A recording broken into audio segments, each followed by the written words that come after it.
ቆይ የት ሄዳ ነው? አለይኩም ወራህመቱላሂ ወበረካቱ። ውድና የተከበራችሁ ተመልካቾች እንዴት ናችሁ? ሰላም ናችሁ? እኔ ጋር አልሐምዱሊላህ ሰላም ነኝ። ዛሬ ደግሞ በአዲስ ቪዲዮ ከተፍያለሁ። ዳጣ ክፍል 72 ይዤላችሁ ቀርቤያለሁ። ይሄ ነገር ይታወቅብናል እንዴ ናታን እንደዘመት ፈቅድልህም እንደዛማ እንግዳ ለምን አስቅልህም ነበር። ይኸውልህ ናታን እኔ ግን ሳስበው የሆነ ወረቀት ነው የሚመስለኝ ያለ ዳጣና ናታን እያወሩ ነበር። እኔ ግን እስኪ ከውስጥ የሚንቆሻቆሽ ነገር አለ። እስኪ እንየው። እስኪ አሁን አትጨናነቅ። እስቲ ፍታውና እንየው ብላ ዳጣ ስትል ኤቢ ፈጠልላ እያዳመጣቸው ነበረ። ኩሽና ውስጥ ገብታ ፈጠጥ ሁሉ ብላ እያየቻቸው ነበረ።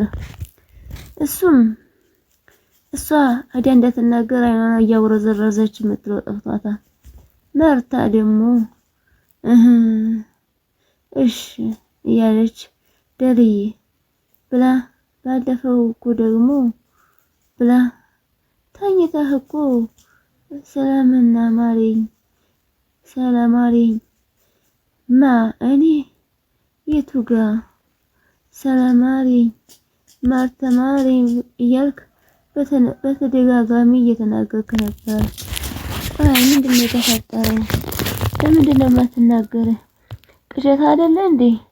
በቃ አለ አይደለ ዝም ብሎ ቅዠት። ባለፈው ጊዜ ውሃ እንደዚህ ውስጥ አባረኝ ያደረች አሁን ለኔ ለሰምሮ ሰው ነኝ። ቅዠት እኮ ነው ማርቴ። ምንም ነገር ለይተሽ የማታውቂው ነው። ዝም ብሎ ተራ ቅዠት እኮ ነው ማርታ። እሺ በቃ ደሬ ተረጋጋ። ግን ይኸውልህ ችግር እያለ ችግር እንደሌለ መቆየት እንጂ መቀመጥ አንችልም አለችው። ብቻ ምን እንደተፈጠረ ባውቅ እኔ ደስ ይለኛል። ምንም የተፈጠረ ነገር የለም አፍዬ አላትና ደረጀም ልክ ያልሆነ ነገርም አለ ደሬ። በተለይ ይህንን ያለፈ አንድ ወር ፍጹም ልክ አይደለም አስተሳሰብህ። ትዝ አለህ? ባለፈውም እኔ ለአንቺ ጥሩ ባል አይደለሁም አልገባሽም ስትለኝ ነበረ ማርቲ። እሱ እኮ አሁንም አልተቀየረም። እኔ ላንቺ አልገባም። ለምን ነው አልገባ? አንቺ እኮ ንጹህ ሰው ነሽ። ቆይ አንተሳ ብላስጠይቀው ቆይ አሁን አቅፌሽ ከተኛው ብዙ ጊዜ ነው አይደለ? ነይሽ አሁን እቅፍ አድርግሽ ብሎ እቅፍ አድርጋት። ኧረ እባክህ በእቅፍ ልትደርልኝ ነውና አይደለም ማርቲ ብሎ እቅፍ አድርጋት። እኔ እኮ እወድሻለሁ። ታየው ከተጋባን ጀምሮ አንድ ቀን ጠርቼሽ አላውቅም። አንድ ቀን አስከፍተሽም አታውቂም። አንድም ቀን ዝም ብለሽ የሆነ ነገር ተናግረሽኝ አታውቂም። አንድ ቀን ካፍሽ እኔ ክፉ ቃል ታውግተሽ አታውቂም። እና ታዲያ ማርትዬ አንቺን እሳሳድሻለሁ ማርቲ። አንቺ ብጨነቅልሽ ትዝ አታዘኝም ሲላት ፈገግ አለችና እሺ ደርዬ እኔ እኮ ስለተጨነቅክብኝ ነው ማርትዬ። ብጨነቅም እኮ ላንቺ ነው። አይዞሽ እሺ ብሎ ሽት አደረጋት።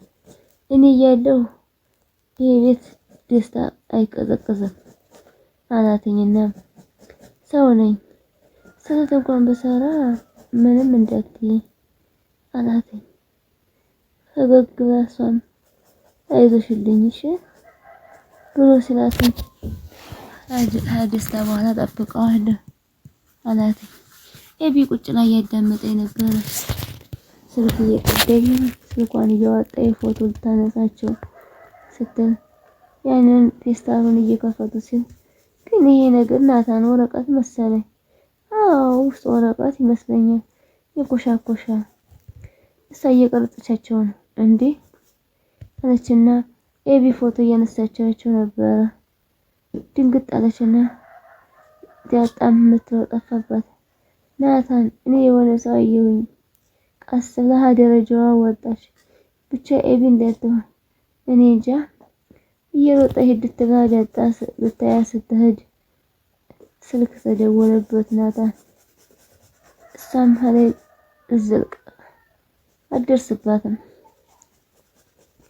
ኤቢ ይህን ያህል ተንኮል እያደበች ስለሆነ ያለችው እነሱ በዘለመኔ ነገር ፎቶ አነስቻቸው ቀስ እያለች ብትከታተላትም ኤቢ ግን ፎቶዋን ተቀረጸኝ በኋላ ጥላት ወጣለች።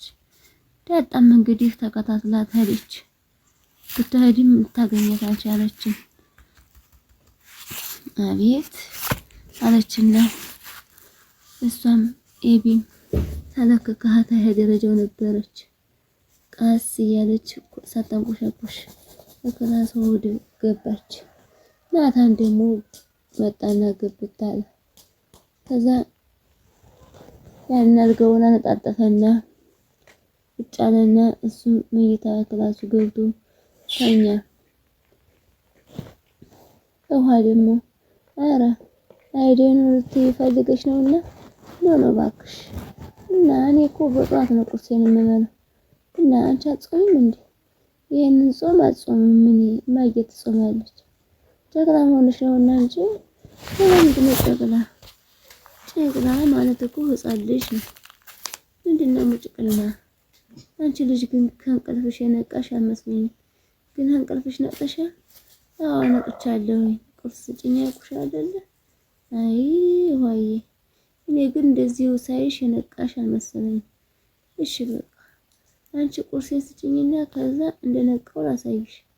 እና ቁርስ ለምፈልጊ ልጅና ሳሎን ጠብቂ እና ሰላምዬ ብቻ ወደንኩ በጣት ነው ቁርስ የምትሰጠኝ አለቻትና እሺ ይዋይ አንዴ ክፍልሽን ፏል አድርግልሽና ቁርስ አመጣልሻለሁ ስትላተኝ ልቅሷን ቀጠለች። ውሃ እኔ አልፈልግም እዛ ድረስ ብቻዬን ብዬ ነው የምሄድልሽ። ውሃዬ ተነሽ አሁን አንቺ ጋር ምን አዳረቀች? ለአንቺ ቁርስ ሰርቼ ስራዬን ጨርሳለሁ። ባልወልድ አንጀቴ አይደንሽ ስራ እንጂ ምንድነው እንደዚህ ልቤን ውልቅ የምታድርጊው አለቻትና ይዛት ሄደች። ጣጣዋ ነው እሷ። ናታንስን ቃይል ወጥ ናታንዬ እንዴት ነሽ? ደህና ነኝ። ወዴት እየሄድሽ ነው? እሺ ሌላ ቦታ እየሄድኩ ነው። ከዛ በኋላ ኤቢም ምትረጥፍባት ይቃስራ ደር እያለች ወረደችና ናታንም ሄዷል። ኪችን ውስጥ ገባች። ከዛ ብጠይቀው ምንም ነገር ብለው ሊነግረኝ አልቻለም። ምንም ነገር አልነገረኝም። አይ ብዬ ድካሚ ብልሽ አይደል ለኔ ያነገረሽ እኔ ላንቺ እንድትነግርሻል። እኔ ግን ማይ አባዬ የሚነግርህ ነገር ከባድ ነገር ይገጠማል ይመስል አባትሽ ጠንካራ ነው። ምንም አይነት ችግር ቢገጥመው በጥንካሬው አልፋ ደግሞ እስከዛሬ ድረስ ከባድ ነገር አላጋጠመም። ያ ሁሉም ነገር በጥንካሬ ነው የሚያልፈው። እኔ ግን ማይ አባዬ ግን እውነት መቼ ይወጣለታል? ሳስበው ግን የአባዬ ነገር የቆየ ነው ይመስለኝ። አንቺ ብሎ አዳምጦሽ ብዙ ነው የምታወሪው። አንቺ ነገረኛ ነሽ። አይ ማይ ይሄ ማለት የሆነ እቃ መጣው በቃ አለችና ሄደች። ማርታ የምትለው ጠፍቷታል። እንግዲህ ናርዱ ኤቢን ለመፈለግ ወዲያና ወዲህ እያለ ነው።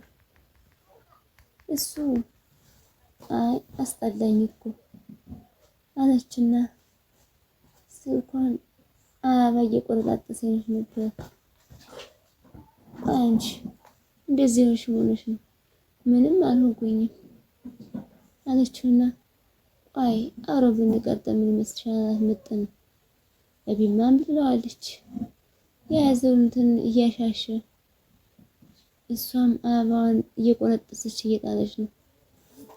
እሱም የሚለው ጠፍቶታል። ይኸውልሽ ለኔ በጣም ትንሽ ያንቺ ትልቅ ነገር ጉዳይ ለኔ ምንም አይደለም። በጣም ብዙ ገንዘብ በጣም ሲበዛበት ትንሽ ነው። ከዚህ በኋላ እኔ ሳልፈቅድ እዚህ መግባት አትችይም። ክላሴ ግን ማን ብዬ ብጠራሽ? አብዬል ብለሽ ወይም ኤቢ ብለሽ ጠሪኝ። እሺ ኤቢ። የልብስሽ ደግሞ እንደዚህ ቆሻሻ የሆነ ነገር እንዳላይብሽ። ውድና የተከበራችሁ ተመልካቾች የዛሬ ቪዲዮ መስል ነበር። ላይክ፣ ሼር፣ ሰብስክራይብ ማድረጋችሁን አትርሱ። ለምታበረታቱኝ እጅግ አድርጌ አመሰግናለሁ። አሰላሙ አለይኩም ወራህመቱላሂ ወበረካቱ። ባይ ባይ ምርጦቼ። ስለሆኑልኝ አዲሶች ኮሜንት መልሳለሁ። ጀምሩ። ሰላም